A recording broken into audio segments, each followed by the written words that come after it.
Ano?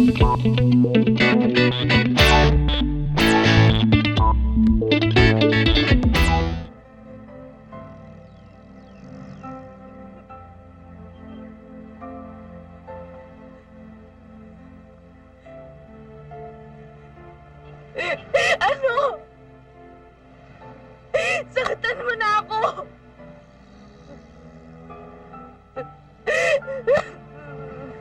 Arthur, ano ba?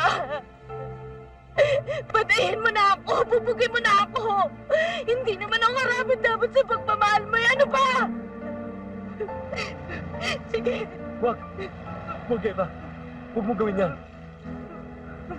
Kahit ako rin naman eh, hindi na ako malinis. May nagawa ko isang bagay. Isang bagay na hindi ko gustuhan.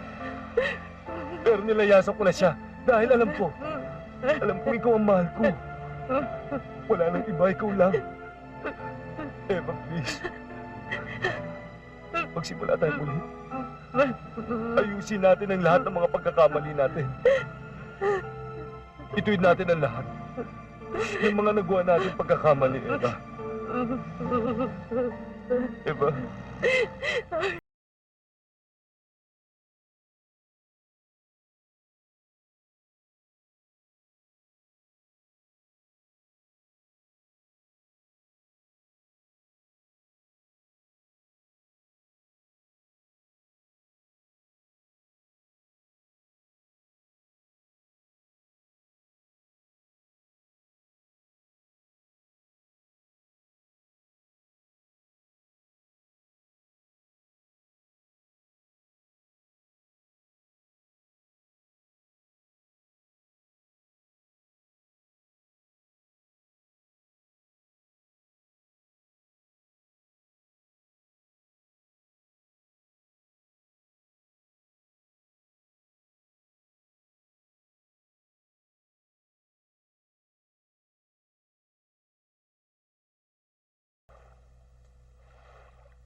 Oh, bakit malungkot ang asawa ko?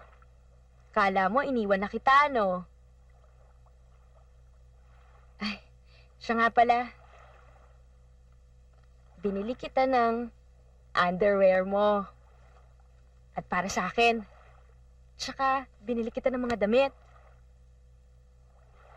Hindi naman yan ang kailangan ko eh. Ito.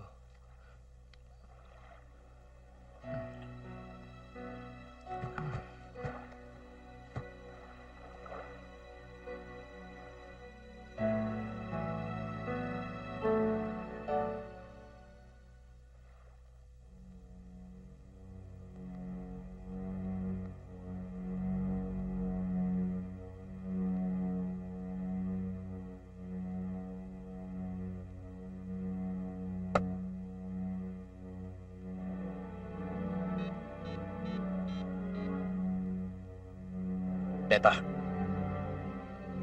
sa halagang 1,000,000 piso,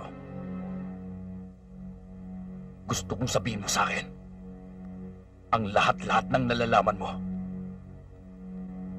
tungkol kay Monique.